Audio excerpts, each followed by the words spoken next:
Good afternoon and welcome to the latest in the mass series of webinars. Today we're sponsored by Skyline Whitespace and I'm joined by three proper heavyweights, not in weight obviously, metaphorically, from the industry, from the exhibition industry, and we're going to have a little discussion about the resilience of the industry and also see where the conversation takes us. So without further ado, I'll introduce you to my guests this afternoon. In order to my left, we have Ray Bloom. Say hi, Ray. Afternoon. Phil Shaw. Afternoon. And Simon Kimball. Good afternoon. I feel a little bit insecure in their presence, but we'll see how we get on, gentlemen? So let's get on with the chat. Enjoyed this year? Are you looking at me? Yeah, go on, Phil. Absolutely not. Absolutely terrible year. Black Swan year. I mean, a classic Black Swan year. Been disastrous in all sorts of ways. I'm not talking about the industry. I'm obviously talking about the deaths, COVID, everything that's happened, closure of shops, restaurants, bars, everything. It's been a real nightmare. And clearly, you know, we have been, as an industry, we've been at the sharp end of it. Bang. So Simon, obviously that all of us would agree with exactly Phil's synopsis of the year so far. So what hope is there then for our industry? I mean, we say we're resilient. Why would you say that is? Well, I think history would prove that the resilience is very much our industry. I guess I've often rather badly made the joke that we're probably the third oldest profession. I won't talk about the first two, but I guess the third being that mentioned in the temple back in the day of Jesus kicking out all the stands, etc., and all the fair holders. So we've been around a long time, and I believe the whole purpose, if you like, of an event, an exhibition, is actually people getting together and trading. There are many other benefits to what we do, but ultimately it is about a transaction. It is about actually, you know, furthering business. It's about international trade. It's about local trade. And so all those things are hugely, hugely necessary. And so therefore will, you know, that face-to-face instinctive model come back? Absolutely. And so therefore, I think we've seen it in many occasions. And I guess if you were even to look back 20 years ago, maybe 25 years ago when the internet was coming, everyone predicted the age of the death, if I should say, of the event model. It actually strengthened us. It actually made us even more stronger in terms of that unification. There are, though, a few caveats, I think, and I guess we'll discuss them today. I mean, I think it's going to come back slightly differently, and certainly to begin with, it's going to be very different. And the bright lights, if you like, of where what's coming is, you know, be it early doors. I think the rapid testing is going to be hugely important, and obviously the vaccination is going to be even more so. So the quicker we can get on with that, the quicker we can get back going, the quicker we can build confidence, we'll be there. But I think there are a few caveats. Do you agree with that, Ray, that the events industry is so robust that despite the worst year in history, the bounce back ability, if you like, of our industry is secure? Yes, I mean, Simon said it there, really. It's the history of it goes back not only decades, but hundreds of years, maybe even longer. So the industry's been around really forever. And there's a good reason for that, because it's an opportunity for businesses and people to do trade. So that's the reason why. That's what drives it. And so, yes, certainly it's resilient. And I agree with Simon that it's going to come back. I'm actually very optimistic. Of course, in the short term, it's been an awful year and it's more or less wiped our industry out. So this has been a year where one has to survive. And most of the major exhibition companies, and Simon, of course, represents one of those, are doing so, but we haven't had the shows. So when we look forward, it's going to take time. But I do think there's something else as well, because Simon rightly says that it won't come back in quite the same way. I think that the shows themselves will be, and hopefully will be enhanced.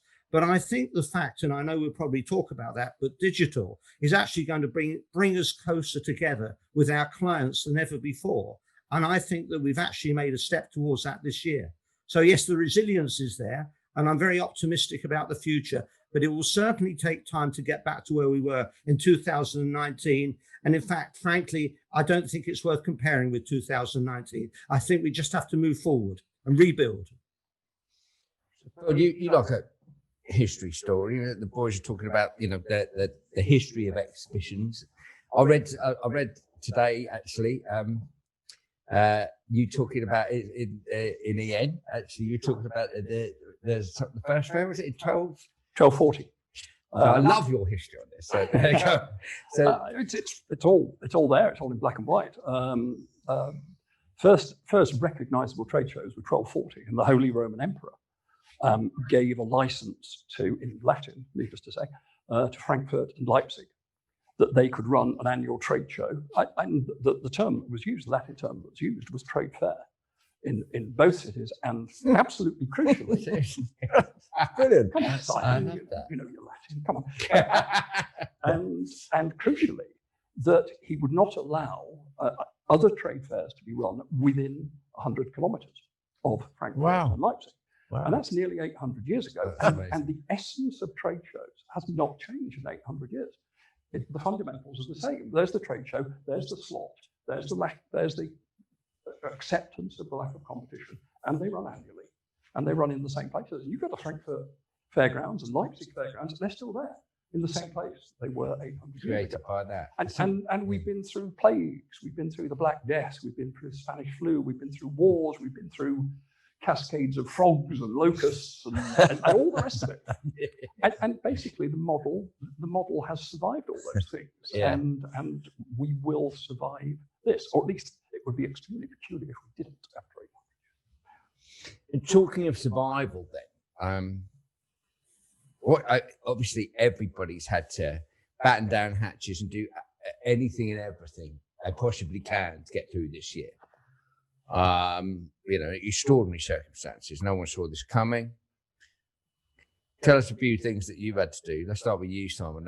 And you know, obviously everybody's had to do mad stuff. Yeah, I mean, I think as Phil said right at the start, it's been I've called it on many occasions a brutal year. You know, on so many levels. So the you know, not knowing exactly when we were going to be able to come back has been probably the hardest thing of all, because you've had to make decisions somewhat blind. And of course, you know, sometimes those decisions have been right, sometimes those have been wrong. And of course, the hardest decisions of all are about people.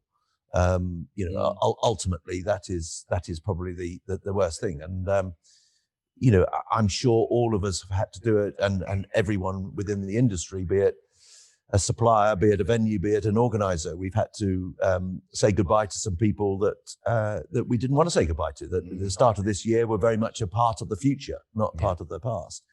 And I found that particularly, you know, it's just upsetting more than anything else. Having spent a long time on a personal level with Clarion and building and seeing that growth of Clarion, to see people that, you know, one particular fella that I recruited on the graduate training scheme back in 2000, came into Clarion in 2001, has been with me for 20 years, has had to leave, and others of similar. That's more than sad. And so I think getting those decisions right and or wrong, it doesn't really matter, but having to make those decisions is not something that you really want to do at any stage of your career. And there are many others besides. And I think, you know, just learning new tricks is sometimes an exciting different thing, but actually having to, you know, communicate with people on Zoom, not being able to see people, it's no different from the fact that we can't see our elderly relatives or whatever. It's not right. It's not how we operate. It's not our sort of normal animal sense. And so I think, you know, everything stems from that, really. The decisions that we've had to make have been counterintuitive to how we normally react. Yeah. Ray, have you had anything particularly unusual you've had to do to get through the year as well? I think the first thing is, of course, we all got a great shock back in March when we found that we had to start cancelling our events. And at the beginning of March, ITB in Berlin, we thought was going ahead. That was cancelled 3 days before the show was due to start. It was built up and ready. It was fairly clear after that that IMEX in Frankfurt couldn't go ahead. We did move very quickly, and it's one of the things I think are going to help in the future by putting on Planet IMEX, which is a virtual event, an online event. The thing is, it wasn't a trade show. It was never intended to be so, and it wasn't there to create revenue.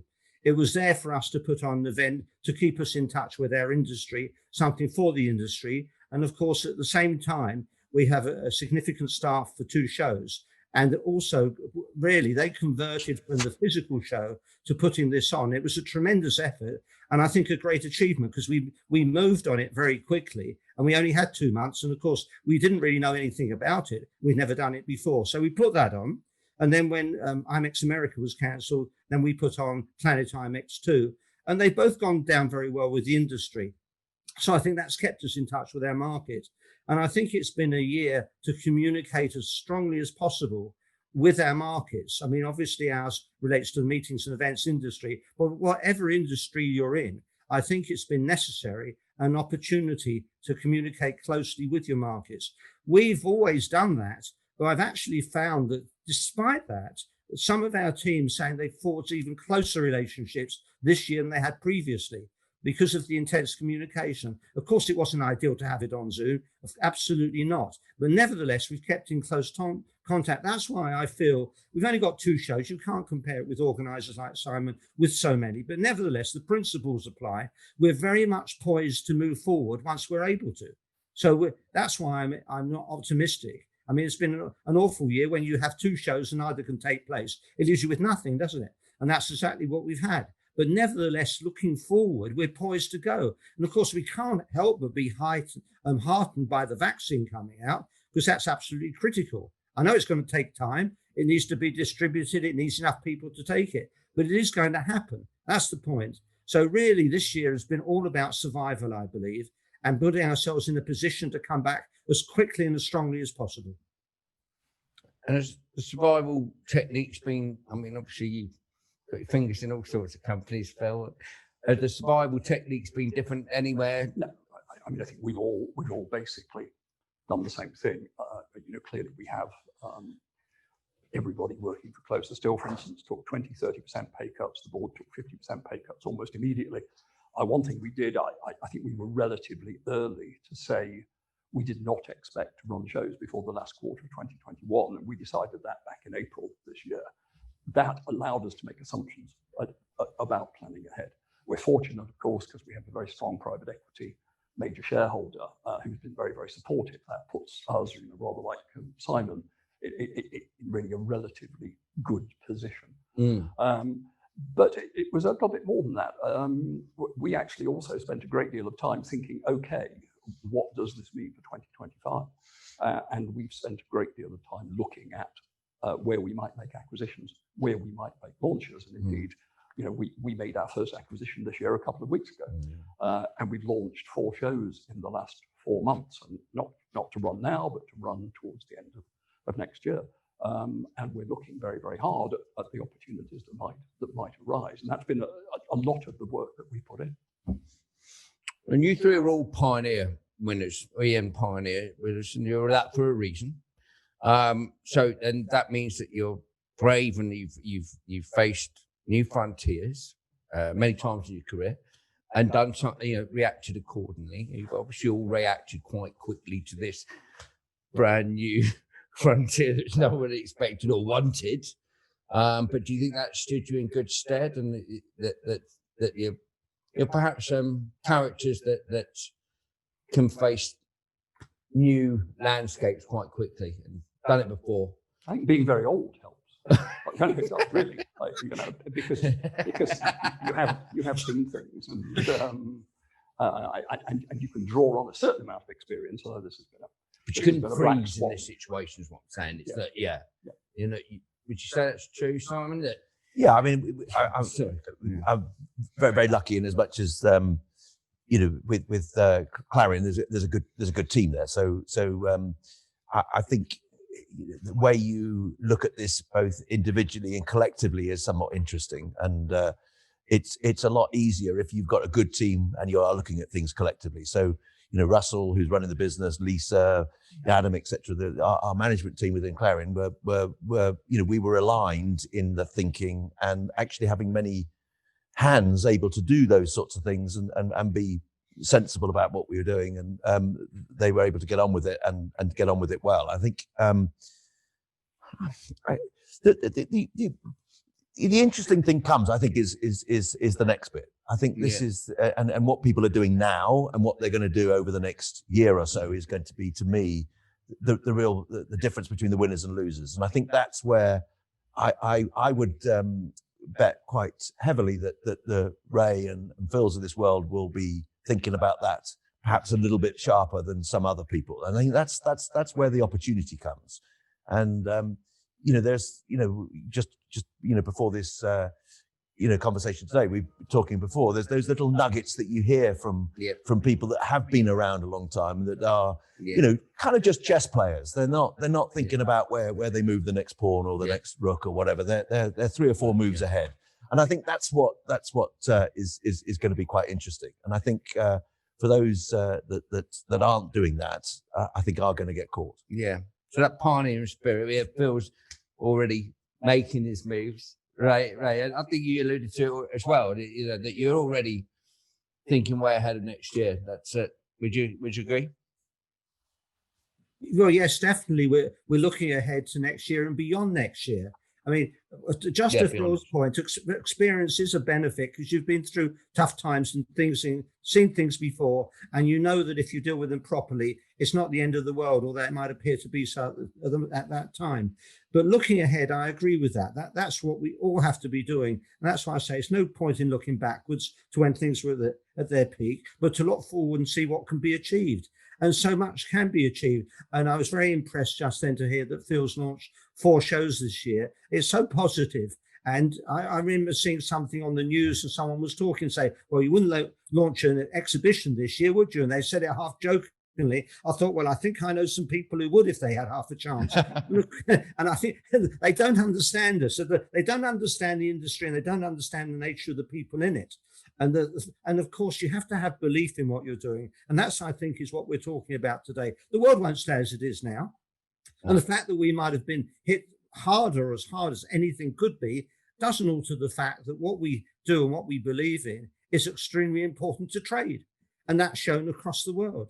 I mean, our shows happen to be they're trade shows, but they happen to be in the meetings and events industry, which in itself is a massive industry. I mean, last year, there was an economic impact study concluded in the United States, and it was worth $1 trillion a year. That's the industry we're representing.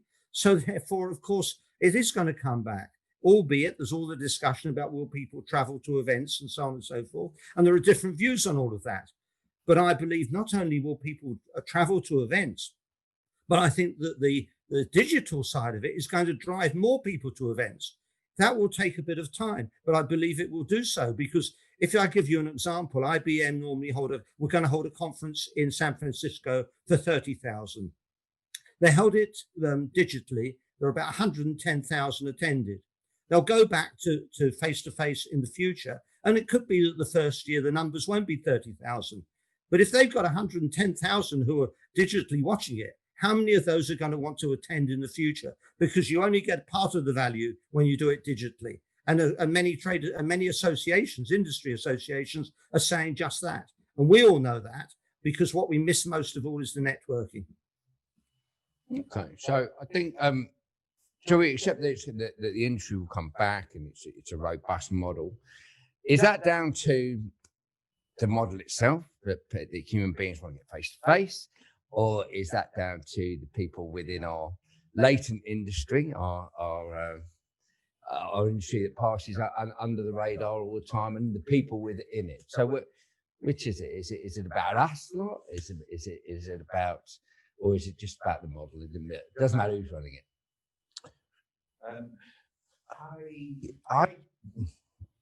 It's a great question. It's a bit of both, to be honest with you. It matters who's running it.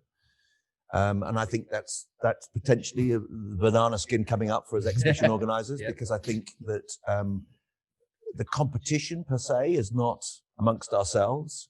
It is amongst it's already happening, if you like, amongst people that have been smart in understanding a specific sector, if you like, understanding who their customers are in that sector, understanding those customers very well. So as Ray said, we kind of put it in a digital bracket, but I guess it's the data within the markets we're serving and how well they're served.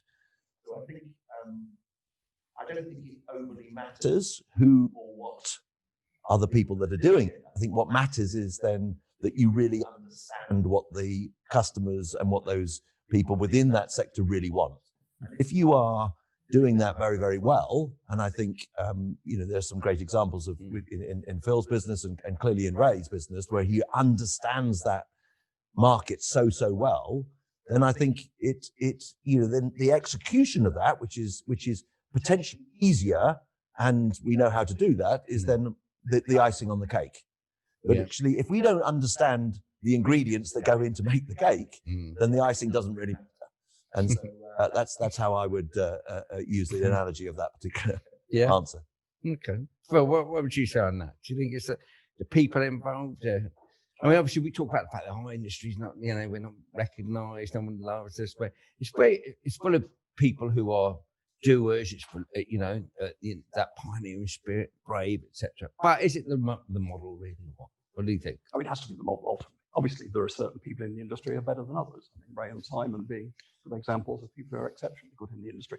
But the broad model works because of the basic human needs. If you like, we could all stay at home and watch films on Netflix for the next 20 or 30 years. But I bet you in a year's time, the centres will be full. We can all actually stay at home and drink if we want to. Yeah. We don't actually have to go out to bars, but we do, don't we? We do because we actually like the experience, and trade shows are the same. And classically, the intangibles are more important than the tangibles at trade shows. People go because they want to be with people, they want to touch and feel, they want to see what other people are doing, they want to feel part of a community, which they spend their days in. They want PR, they want job opportunities, they want a million things. But that's why they go to trade shows. And I've always believed the intangibles were more important than, if you like, the buying and selling intangibles. Not saying the buying and selling is not important, but I think the intangibles are more important. And that's why after 800 years, I'd rather think that they will come back, and they will come back really quite effectively. So can anyone do it, Ray? Anyone can do it? Yes. I mean, the need is there for, as we said earlier, the need is there for people to do trade. Let's start from that. And what Phil's talking about with the exhibition halls have been around for so many hundreds of years. Yes, very much. We're in one of them, aren't we? Messe Frankfurt. Fortunately, they built a new hall for us when we moved in. Otherwise, it would have been a problem. But nevertheless, that's the case. I don't have any doubt about it coming back. I think the real point is that to work on it and build it all up again. But we've learned a lot this year as well. And everyone's talking about digital, quite understandably. And there's going to be an enormous amount of digital events going forward. But the engagement on a digital event, from all the research I've seen, doesn't remotely compare with the engagement you get when you meet face to face. So that's a critical area of this. And I think that's what I'm alluding to when I'm talking about these conferences, and I mentioned IBM. It's going to drive people to meet face to face. And so I think it's the absolute need to begin with. But also, and we've talked about it for years, and that we try to make our shows great experiences. It becomes even more critical that we make them great experiences. And I think we've also got to engage with the digital side. It's not a question of digital trade shows, which personally I don't think is the answer. And I know most senior people in the industry don't think it is, but it's the digital using digital between the shows. And everyone will have different ways of doing this. And we're working on this all the time at the moment, as I know other colleagues in the industry are doing. And we will come out with ideas to use it. And I think, again, it's going to enhance the physical show, because it's going to enhance the engagement and the relationships. And so we've got a new opportunity. As we said, I think Simon said years ago, we started off video conferences. It's going to stop what we're doing. It didn't, but we've got to embrace it to make what we're doing even stronger. So I don't think there should be any doubts that we're going to come back and come back strongly. I don't think that's the issue. I think it's just the issue of how we come back and the time it takes. Okay, so we're on our way back next year, ideally. And various chats about, with the vaccine and fast track testing, etc., that we could be, back up and running it, not full throttle, but somewhere towards it by Easter and beyond.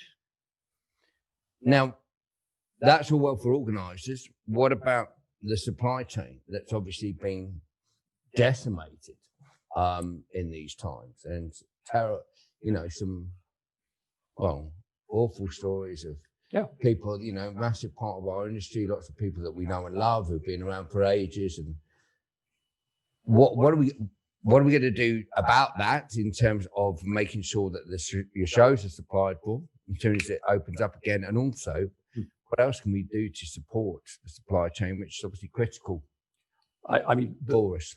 This morning, one of the two largest suppliers, we all know who they are, actually advised us that they were essentially going to stay dark until September, that from their point of view, it was better to say now we're going to stay dark until September than to try and stuff up and prepare for things that may or may not happen in April, May, June, July. And so a couple of our shows, we're going to have to change the major supplier. I thought that was extremely interesting because I have a concern that even at the major supplier level, there may be casualties. At the level of registration companies, etc.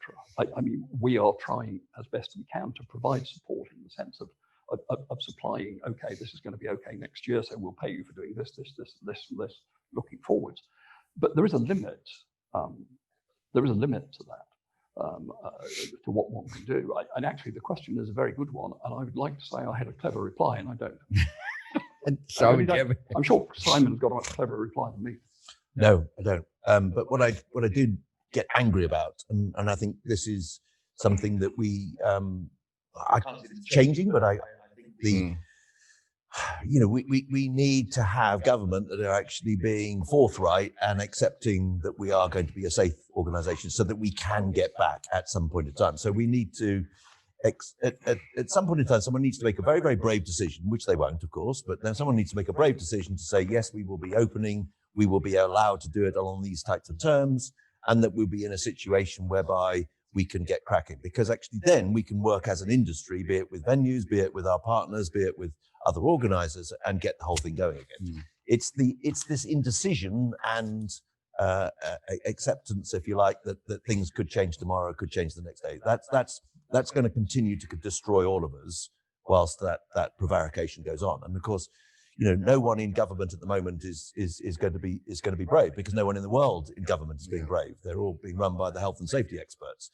and we all know what that means. So I think that someone needs to move above the parapet, and so I think that's where we can perhaps get something moving forward, even if it is that it's a limit on numbers or whatever, but at least something happening. And something definite happening. And of course, we go back into the rapid testing and the vaccines, that I think if we can get our heads around that in the next couple of months, so that we can get that start date, and therefore the only prevarication is going to be the number of people that you could take, as opposed to that it can start or not, then we've got a hope of getting everyone back in, and people can start planning, our suppliers, the venues and organisers. But, that's a big hope. But Ray, you worried about the supply chain? Is that something that's on your mind a lot? Well, of course, it's the major suppliers will survive. Even they've reduced their staffing levels enormously, and it is the saddest part of this year, seeing so many good people lose their jobs. It's tragic, frankly. But the big suppliers will survive, I believe. Smaller ones, like Phil, one tries to help by delaying when they're going to provide their services and helping them in the meantime. So we do that sort of thing. And I think that the issue that we're talking about here on when it will come back, in other words, looking at the immediate to medium term.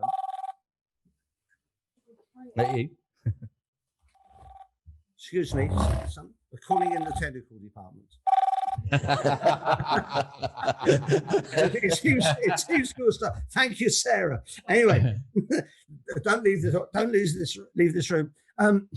What we're looking for and what we haven't got is certainty. This is the problem. Simon was talking about it just now. It's extremely difficult. I mean, if you take Germany as an example, not just because we've got IMEX there, but you take Germany, and they decided to say that the government said, federal government said to the state governments that we count trade fairs as essential business, so you can travel to them and the fairgrounds can open.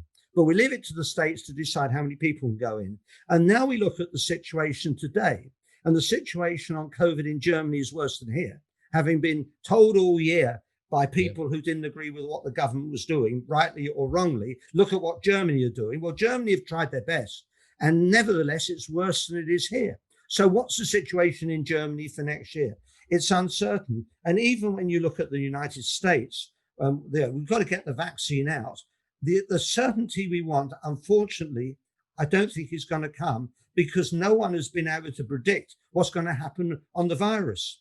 And the only thing that's given us comfort today, I believe, in the short term, short to medium, whenever term one thinks, next year sometime, is the vaccine. So that's the unfortunate part of it, and what makes it so difficult.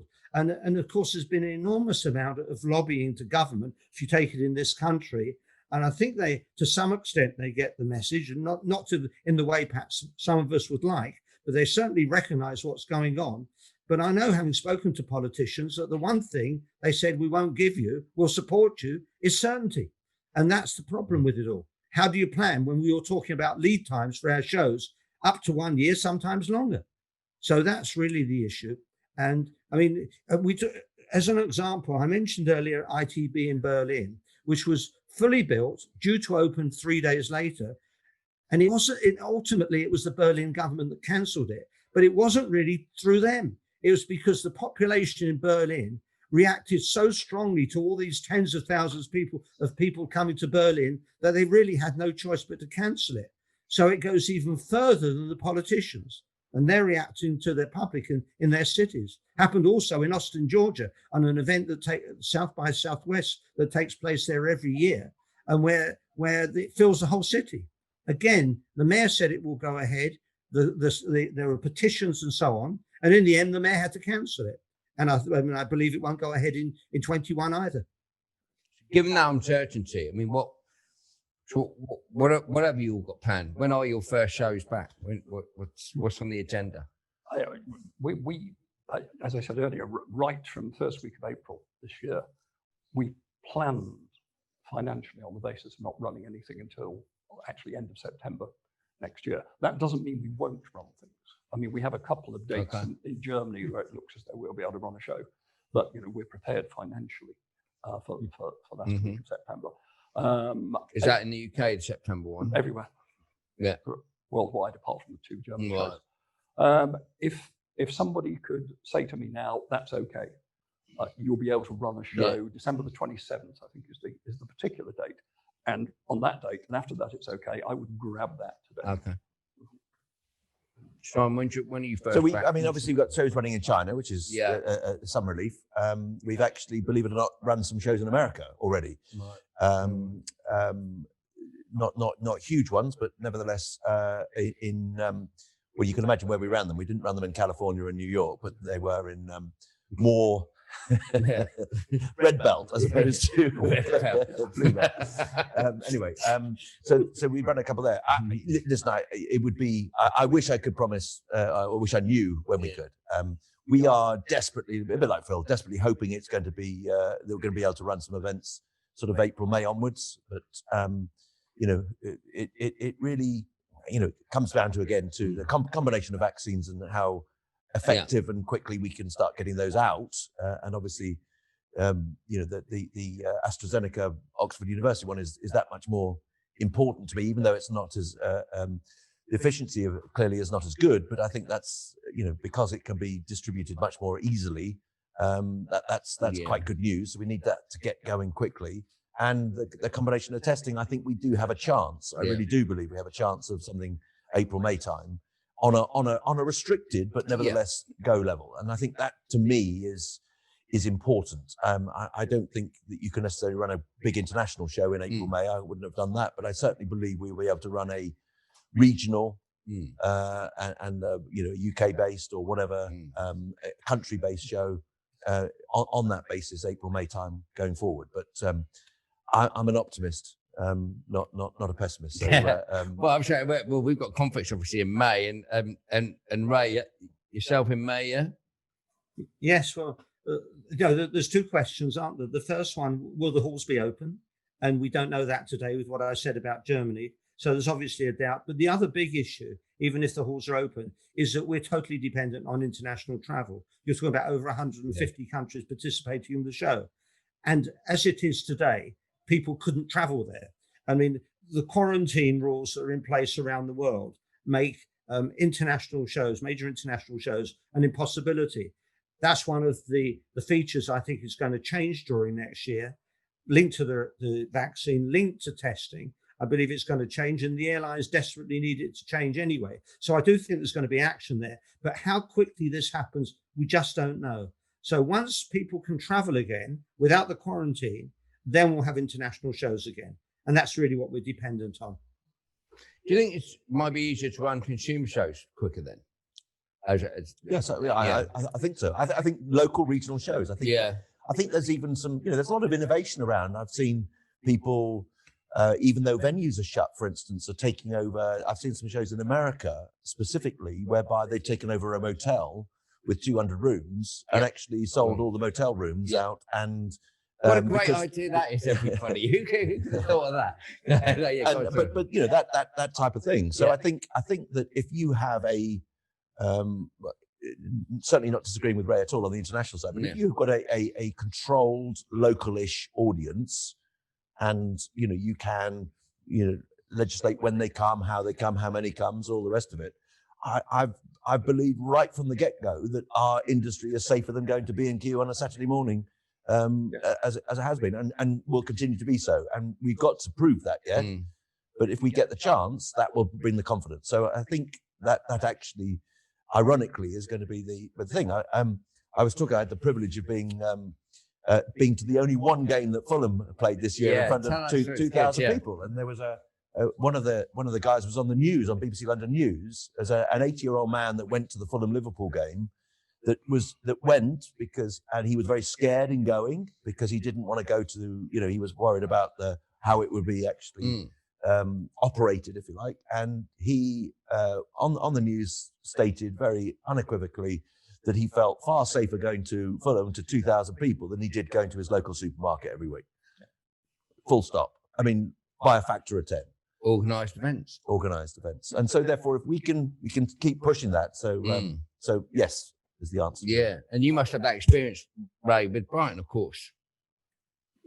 Experience, sorry, with about organising fans or the return of fans, and just certainly, and we've been in a sense leaders in this because we were able to put on the test game before the season started against Chelsea with 2,500 supporters, and the government's representatives came down. It went very well indeed, and we became optimistic. But of course, then things closed up again, and there was another lockdown.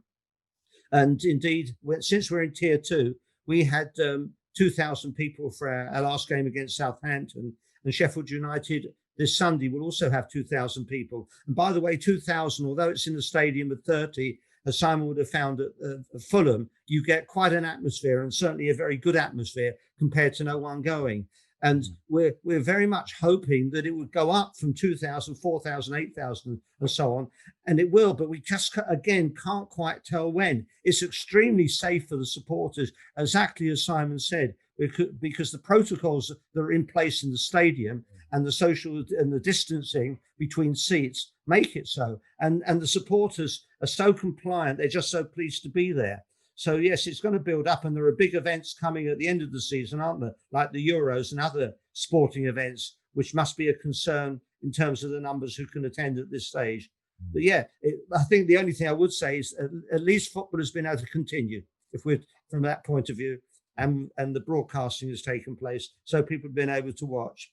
But no, it's very difficult, and I could talk about the football, but I think you just wanted to know about in the stadium. So we can talk about football all day. I don't feel No, we'll leave it at that. Okay, so let's go on a couple more questions. You touched on digital earlier. I think Ray did, and here to stay, changed our world a bit, I think. Well, no, I'll let you guys answer that. What do you think? How's digital now going to look and the relationship with digital and events going forward. What do you think, Phil? I'm usually very skeptical about prognostications that the world is never going to be the same again. I really am. And I've been very interested in the events that we have held recently about this has become a predominant theme. I don't actually know. I mean, because we happen to be very strong in e-learning, very strong in e-commerce, and very strong in content in areas like vets, dentists, pharmacists, etc.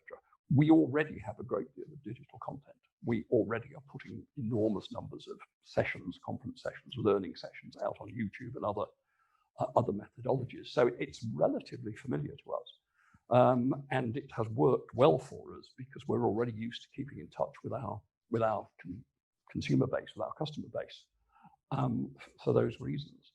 And we're encouraged to develop that.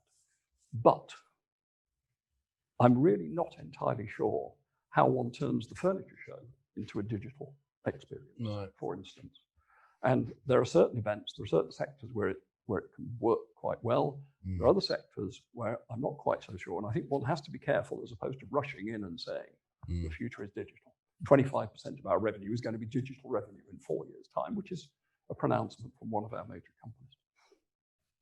Interesting. What about you, Simon? Well, I certainly agree. It's sector by sector. There's no doubt about that. I actually go a little bit further. I hate the word digital because I think it's kind of catch-all that if we don't know how to answer a question, just shout digital in there, and it makes you look like you know what you're talking about.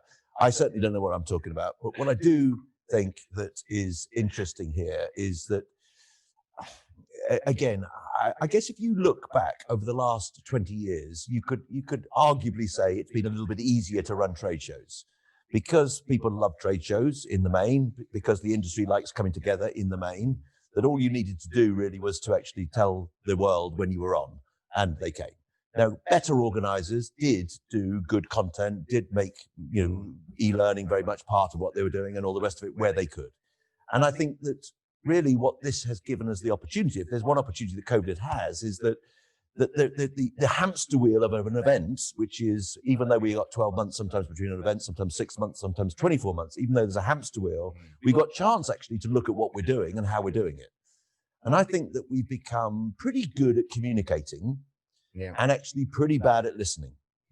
And I think that, to me, the companies that have done well in the past are those that have continued to listen well and not just communicate well. And I think that the companies that will come out of this pretty well are those that are actually starting to listen to see what is needed, not this is what we've got to do. So it's not a directive of we've got to create digital, as Phil said, it's got to be 25%, 30% of revenue. Actually, what is it that this market, this sector wants? Because I have to tell you, Phil's absolutely right. If we put a digital product into the furniture sector right now, it would have no takers. But if we actually put something in that they want, something in that's going to be useful, because actually the furniture sector, for what it's worth, has had actually a very good COVID, because we've all been sitting at home on a sofa that the spring's gone, and actually, because we can order it online, they've done pretty well from it. So they're actually quite good, but they don't want anything more digital than that. So actually, if we can work and listen to what they're wanting, then we got a chance. So to me, that's the emphasis. Ray, is that digital a big part of your business now? Yeah, I think, first of all, I think we can have opinions of what it might and might not be, and we're all trying to work out, and none of us actually know. And the points that are being raised by Phil and Saw are absolutely right. But I'd like to distinguish between exhibitions and the meetings and event sector otherwise, including congresses and so on. We don't see it as a particular role within the physical show. There might be some content that goes digital and so on. And I've already mentioned that I think there's a big place for digital between shows, and I'm certain we're going to embrace that. But if you then look in the meetings industry, I think it's a totally different situation. And there's a lot of research being done. The latest research I saw said that 98% of meetings are going to be partly digital. And of course, it doesn't mean people aren't going to attend the physical side, but we can all see it's not impossible or too difficult to put on a meeting or a conference that's online. It isn't that difficult, and that's why such huge numbers are attending them. And of course, if an organization, I heard of another one who in the United States They had a tremendous attendance. I don't know what it was, but probably 100,000. And when they had their physical show, 6 people came from Africa. When they went digital, they had 6,000 joining them online. Well, they don't want to lose that 6,000 people. So it's going to stay online. So I think that on the meetings sector itself, I think hybrid is going to play a major part. That's not just based on opinion. Everything I'm seeing and the research that's being done. And our sector, I think I'm pretty clear. I think as far as we be concerned, our physical shows are going to stay there. And we'll embrace the digital side between shows, and probably quite strongly. Good on. Okay. Good on. Well, gentlemen, thank you. I'm going to have to wrap it up. I could talk all afternoon with you all. Some great opinions. So, but we're out of time, I believe. So before I bid you farewell and Merry Christmas, you're going to have to leave us with a nugget for 21. I mean, obviously, we need exhibitor confidence back. We need visitor confidence back. Which one comes first, by the way? You may want to say that. But any leaving thoughts to take us into Christmas? One thing we have not mentioned, which is quite a surprise, because in many respects, for me, it's been the single most important element of the last 9 months, and that's rollover rates. In other words, when we went into this, when we actually made our financial projections for 20 and 21 at the beginning of April, we made the assumption that we would have to give back at least 50% of the, if you like, the deposits, the funds that we'd actually got in place. British Airways, if you like, we can't fly to South Africa. Can we have our money back, please? We assumed no better than 50% that we would keep, no better than 50%. What's actually happened, and I can only speak for my own companies, I can't speak for Ray or for Simon, is that we've actually ended up in a situation where we've retained 90%. And that has said to us, I think reasonably clearly, our team and our people are doing obviously a fabulous job, number one. But number two, actually the vast number of people that we're dealing with, the vast number of exhibitors, the vast number of delegates are actually saying, no, we want to go to the show. We do want to go to the show. Don't worry about it. If you can't run it this year, run it next year. No problem at all. Yeah, great. And that for me has been a big surprise. It's one reason why I'm so optimistic. Encouraging. Yeah, I like that. Simon, any message of warmth? The message of warmth I've got, I think it's been a horrible year. I think pack up your bags today, go home, don't worry about it.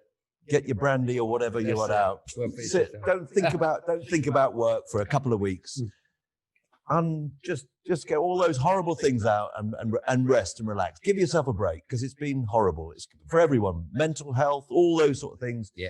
This is the time just to, we've all earned to watch Netflix, to put the fire on, to do whatever. Just take it easy. Have a break. Forget about it all. We'll come back fresher. You're going to come back fresher, Ray? Definitely got to come back fresh. There's a lot of games between now and the new year. So it's optimistic, but certainly have a rest. It's so critical. I just mentioned one thing that this year could also be remembered for. I think the tremendous collaboration. I hope we're seeing it today, but we're all friends anyway. The tremendous collaboration within people in this industry globally, I think has been phenomenal. And I think the trade associations, we work with many, have been helping members in distress. So the help that people have been giving to each other, and including mental help, I think has been a plus and something not to be forgotten. Yeah, that's it. Good way to sign off. Well, it just goes for me to thank the 3 industry gurus and the pleasure of their time. That was great, boys. Thank you very much for all your insight. And thanks again to our sponsor, Scotland White Space, and I wish you all very Merry Christmas, and it looks like a hopeful new year. See you again soon.